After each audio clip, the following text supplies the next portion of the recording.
Welcome to you all at my YouTube channel study time with SK. Hello, this is Sonali Kumari और इस video में हम बात करने वाले हैं FST 1 के MCQ questions from question number 501 to question number 520। आज के वीडियो का पहला क्वेश्चन है non conventional source of energy. Non conventional source of energy किस नेचर के होते हैं ये आपको बताना है, किस प्रकार के होते हैं। आपके पास ऑप्शन है चीप यानी सस्ता, बी पॉल्यूशन फ्री, सी बोथ और डी है नॉन। और इसके लिए जो करेक्ट आंसर होगा वो हो जाएगा ऑप्शन सी बोथ। जो non conventional source of energies होते हैं ये सस्ते भी होते हैं और पॉल्यूशन फ्री भी होते हैं। Non conventional source of energy को रीन्यूएबल सोर्स ऑफ एनर्जी भी कहा जाता है, तो आप इस चीज़ को भी याद रखिएगा कि renewable source of energy is also known as non conventional source of energy. वहीं पर जो कन्वेंशनल सोर्स ऑफ एनर्जी होता है उसे हम non renewable source of energy कहते हैं। दोनों में डिफरेंस है और दोनों ही आपको याद रखने हैं। 502 नंबर का क्वेश्चन है यहाँ पर, plant manufacture their food by using. Plant अपना फूड किस तरीके से मैन्युफैक्चर करते हैं ये आपको बताना है। आपके पास ऑप्शन है a fossil fuels, b solar energy, c organic energy और डी है नॉन। और इसके लिए जो करेक्ट आंसर होगा वो हो जाएगा option B solar energy. Solar energy को यूज़ करके प्लांट जो है वो फूड मैन्युफैक्चर करते हैं। 503 नंबर का क्वेश्चन है रिएक्टर जनरेट्स। जो रिएक्टर्स होते हैं वो क्या जनरेट करते हैं। आपके पास ऑप्शन है a biogas, b geothermal energy, c atomic energy और डी है टाइडल एनर्जी। और इसके लिए जो करेक्ट आंसर होगा वो हो जाएगा option C atomic energy. Reactors का यूज़ किया जाता है एटॉमिक एनर्जी को जनरेट करने के लिए। 504 नंबर का question non conventional energy source. अभी आपने 501 नंबर के क्वेश्चन में नॉन कन्वेंशनल एनर्जी सोर्स की मीनिंग समझी थी। अब यहाँ पर आपसे कहा जा रहा है कि नॉन कन्वेंशनल एनर्जी सोर्स कौन सा है। आपके पास ऑप्शन है ए सोलर एनर्जी, बी बायोगैस, सी वाइंड एनर्जी और डी है ऑल ऑफ दीज। और इसके लिए जो करेक्ट आंसर होगा वो हो जाएगा option D all of these. मैं आपको और भी non conventional source of energy के नाम बताती हूँ। Wave and tidal energy, geothermal energy और एटॉमिक एनर्जी, ये भी नॉन कन्वेंशनल सोर्स होती हैं एनर्जी की। चलिए 505 नंबर का क्वेश्चन है to trap solar energy we can use. Solar energy को ट्रैप करने के लिए किस चीज़ का यूज़ किया जाता है। आपके पास सबसे पहले ऑप्शंस देख लेते हैं। ए फोटोसेल, बी जनरेटर्स, सी इन्वर्टर्स, डी नॉन। और करेक्ट आंसर होगा ऑप्शन ए फोटोसेल। फोटोसेल वो सेल्स होती हैं जिसका यूज़ किया जाता है सन से आने वाली एनर्जी को ट्रैप करने के लिए। इसे फोटोवोल्टिक सेल भी कहा जाता है। आपको पता है कि सोलर पैनल्स इस तरीके से लगे होते हैं, ये सन है, यहाँ से आने वाली जो सन की रोशनी है और जो उसमें एनर्जी है उस एनर्जी को ये जो सेल्स हैं, जो ये सोलर सेल लगाई गई है, ये अपने पास ट्रैप कर लेती है और जब भी हमें ज़रूरत होता है हम अपने घरों में इससे यूज़ कर लेते हैं। और ये तरीका है सोलर एनर्जी को ट्रैप करने का। ठीक है, आगे बढ़े 506 नंबर के क्वेश्चन में। ये है planting salt resistant plant to overcome problem of salination of soil. These plants are. ऐसे प्लांट्स जो सॉल्ट रेजिस्टेंट प्लांट हैं इनको यूज़ किया जाता है सैलिनेशन ऑफ सॉइल को कम करने के लिए। अगर नमक की मात्रा ज़्यादा हो जाए मिट्टी के अंदर तो उस मिट्टी की नमक की मात्रा को कम करने के लिए कुछ प्लांट्स को वहाँ पर लगाया जाता है। आपको उन प्लांट्स का नाम बताना है। आपके पास ऑप्शन है ए बार्ले, बी मिल्ट्स, सी सोया, कॉटन और डी है ऑल ऑफ दीज। और इसके लिए जो करेक्ट आंसर होगा वो हो जाएगा option D all of these. ये जो चार प्लांट्स के नाम आप देख रहे हैं यहाँ पर, बार्ले, मिल्ट, सोया, कॉटन, ये चारों के चारों प्लांट्स जो हैं वो सॉल्ट रेजिस्टेंट हैं। जहाँ पर भी सैलिनिटी ज़्यादा होती है सॉइल के अंदर वहाँ पर इन प्लांट्स को आप लगा सकते हो ताकि जो सॉइल में सॉल्ट की मात्रा जो ज़्यादा है वो कम हो सके, बैलेंस हो सके। इसके साथ ही आप स्पिंच भी लगा सकते हो, डेट लगा सकते हो और पाम लगा सकते हो। इन तीनों से भी जो सॉइल में सैलिनिटी है उसे कम किया जा सकता है। 507 नंबर का क्वेश्चन है कैश क्रॉप इज। नकदी फसल है। आपको बताना है इनमें से कौन सी फसल है जिसे नकदी फसल कहा जाता है। आपके पास ऑप्शन है A tea, B cotton, C indigo और डी है all of these. Correct answer हो जाएगा option D all of these. Sugar cane को भी कैश क्रॉप कहा जाता है। आपको इस चीज़ को भी याद रखना है। ऑप्शन में कई बार शुगर केन भी दिया हो सकता है, तो शुगर केन को भी नकदी फसल कहा जाता है। आगे 508 नंबर का क्वेश्चन आपकी स्क्रीन पर, the earliest plough field was discovered in, सबसे पहला जुताई की हुई जमीन कहाँ पर पाई गई थी, ये आपको बताना है। यहाँ पर जुताई की हुई जमीन के बारे में पूछा गया है। आपके पास ऑप्शन है ए लोथल, बी रोपर, सी मध्य प्रदेश और डी है कालीबंगन। इसके लिए जो करेक्ट आंसर होगा वो हो जाएगा ऑप्शन डी कालीबंगन। कालीबंगन में सबसे पहले जुताई की हुई जमीन पाई गई थी। मध्य प्रदेश की थोड़ी सी बात कर लेते हैं, हमारे देश का प्रांत।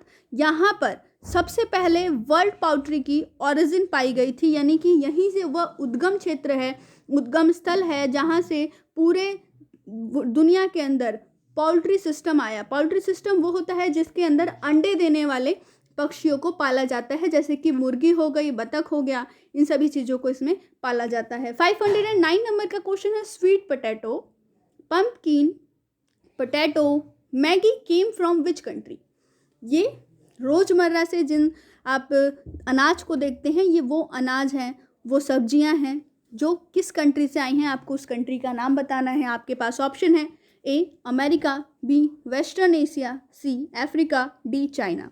करेक्ट आंसर हो जाएगा ऑप्शन ए अमेरिका। ये क्वेश्चन इस वजह से भी बन सकता है क्योंकि आलू बहुत ही अहम है और आलू से संबंधित क्वेश्चन पूछा जा सकता है। तो आपको याद रखना होगा कि आलू, फिर कद्दू जो है जिसे सीताफल भी कहा जाता है, मैगी और स्वीट पोटैटो, ये चारों चीज़ें हैं वो अमेरिका से हमारे इंडिया में आई हैं।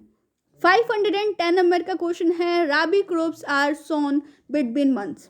जो राबी की फसल है वो किन महीनों में लगाई जाती है, ये आपको बताना है। आपके पास ऑप्शन है A October and March, B July and October, C January and April और डी है सितंबर एंड फरवरी।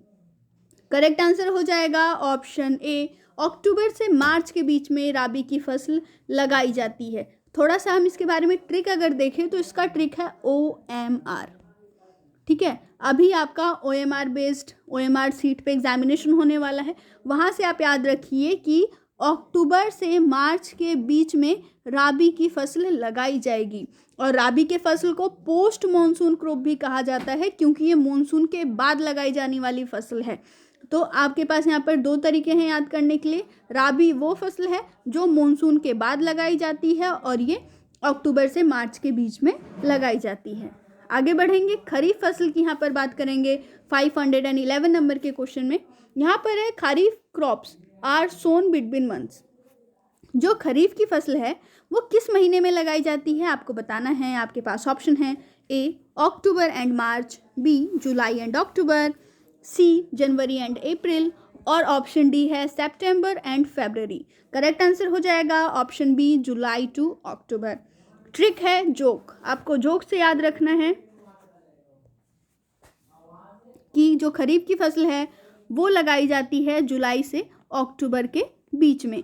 ये देखिए, जुलाई अक्टूबर के बीच में खरीफ क्रॉप लगाई जाएगी। इसे साउथ वेस्टर्न मॉनसून क्रॉप भी कहा जाता है। 512 नंबर का question, wheat, barley, oat and mustard are. कौन से फसल हैं ये, आपको बताना है। आपके पास ऑप्शन है ए राबी क्रॉप, बी जैद क्रॉप, सी खरीफ क्रॉप और डी है नॉन। करेक्ट आंसर हो जाएगा ऑप्शन ए राबी क्रॉप। याद किस तरीके से रखना है अब वो सुन लीजिए। आपको पता है कि सरसों की जो खेती होती है, और ये जो मौसम चल रहा है अभी फरवरी का टाइम चल रहा है, तो फरवरी में क्या होता है कि जो सरसों होती है उसके अंदर फूल लग रहे होते हैं। ठीक है ना, पीले पीले फूल आते हैं सरसों के अंदर। तो आपको इस चीज़ से ध्यान रखना है कि जो सरसों की फसल है ना, मस्टर्ड, वो राबी क्रॉप होती है और ये अक्टूबर से मार्च के बीच में लगाई जाती है। वहीं पर व्हीट हो गया, बार्ले हो गया, ओट हो गया, ये सभी सर्दियों में लगाई जाने वाली फसल है। नेक्स्ट 513 नंबर का क्वेश्चन है यहाँ पर, मोस्ट इम्पॉर्टेंट राबी क्रॉप। सबसे इम्पॉर्टेंट राबी क्रॉप कौन सी है, आपके पास ऑप्शन है ए राइस, बी व्हीट, सी ओट और डी है मस्टर्ड। करेक्ट आंसर हो जाएगा ऑप्शन बी व्हीट। जो व्हीट है वो राबी की इम्पॉर्टेंट फसल है। बात करेंगे आगे 514 नंबर के क्वेश्चन की तरफ। ये है plays an important part in maintaining soil fertility. Soil की फर्टिलिटी को बनाए रखने के लिए ये जो प्लांट है ये काफ़ी अच्छा रोल अदा करता है। आपके पास ऑप्शन है ए राइस, बी वीट, सी ओट और डी है पल्स। करेक्ट आंसर हो जाएगा ऑप्शन डी पल्स। जो दाल होती है, दाल की खेती इस वजह से भी की जाती है कि जो आपकी सॉइल की फर्टिलिटी कम हो गई, पहले आपने धान लगाया फिर गेहूं लगाया, अब क्या है कि सॉइल की फर्टिलिटी धीरे धीरे कम हो रही है। अगर इसी बीच आप अगर दाल की फसल लगाते हो उस फील्ड पे, उस खेत में, तो नाइट्रोजन का जो कंटेंट है आपके सॉइल के अंदर वो इंक्रीज हो जाता है। और जब नाइट्रोजन का सॉइल अच्छा होगा तो सॉइल फर्टाइल होगा, और नाइट्रोजन का कंटेंट अच्छा होगा तो सॉइल फर्टाइल होगा, और इससे जो आने वाली फसलें हैं वो बहुत ही अच्छी होंगी। इसीलिए जो पल्स की खेती है की जाती है, दालों की खेती की जाती है, ताकि जो सॉइल है वो ज़्यादा फर्टाइल रहे। नेक्स्ट 515 नंबर का question, soybean are cultivating in state. Soybean की खेती किन स्टेट्स में होती है आपको बताना है। आपके पास ऑप्शन है ए मध्य प्रदेश, बी उत्तर प्रदेश, सी बोथ और डी है नॉन। करेक्ट आंसर हो जाएगा option C both. Madhya Pradesh और उत्तर प्रदेश में सोयाबीन की खेती की जाती है। नेक्स्ट है 516 नंबर का question, quality of pulse. Quantity of pulse होगा यहाँ पर, ये थोड़ा सा मिस्टेक किया हुआ है तो आप यहाँ पर ठीक कर लीजिएगा। ये है quantity of pulse recommended by WHO पर हेड पर डे। एक व्यक्ति को एक दिन में कितना पल्स लेना है ये रेकमेंड किया गया है WHO के द्वारा। आपको वो क्वांटिटी बतानी है। आपके पास ऑप्शन है ए 40 ग्राम, बी 64 ग्राम, सी 80 ग्राम और डी है 23.3 ग्राम। करेक्ट आंसर होगा ऑप्शन सी 80 ग्राम। 80 ग्राम जो पल्स है वो रेकमेंड किया गया है वर्ल्ड हेल्थ ऑर्गेनाइजेशन के थ्रू पर हेड पर डे। अभी प्रेजेंट में कितना मिल रहा है, तो प्रेजेंट में पर हेड मिल रहा है 40 ग्राम। और अगर आप बात करें 1954 से 1955 के बीच की, तो तब मिलता था 64 ग्राम। 17 नंबर का क्वेश्चन है 517, removes the excessive sodium and improve the texture of soil.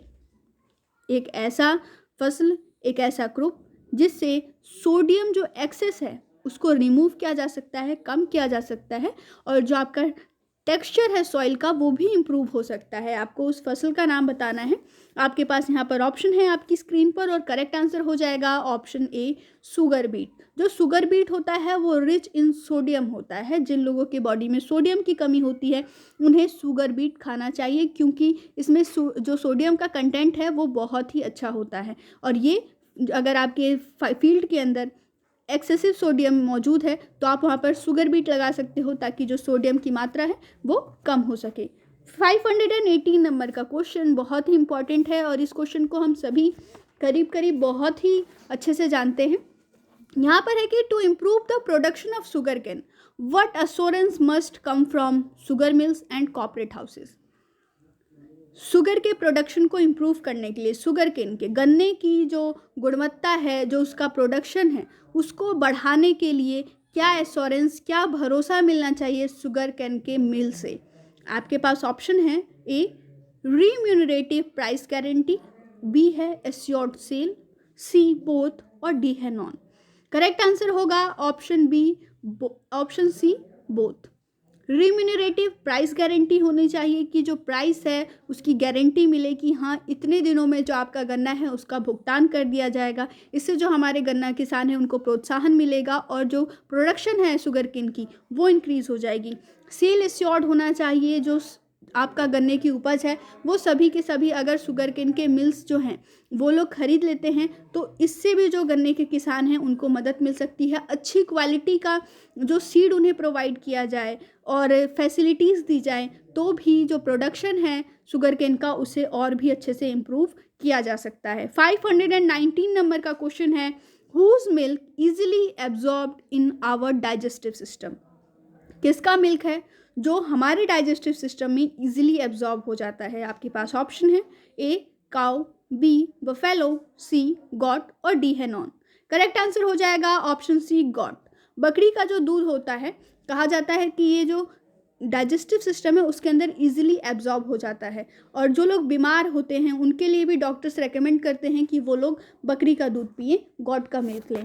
आगे 520 नंबर का क्वेश्चन है, आज के वीडियो का लास्ट क्वेश्चन। अगर आपको वीडियो पसंद आए तो वीडियो को लाइक कीजिए, हम अपने फ्रेंड्स के साथ शेयर कीजिए, और अगर आप अभी तक हमारे चैनल पर नए हैं तो चैनल को सब्सक्राइब कर लीजिए, साथ ही साथ हिट कीजिए बेल का आइकन, ताकि आपको हमारे वीडियोस के रिगार्डिंग सारे नोटिफिकेशंस ऑन टाइम मिलते रहें।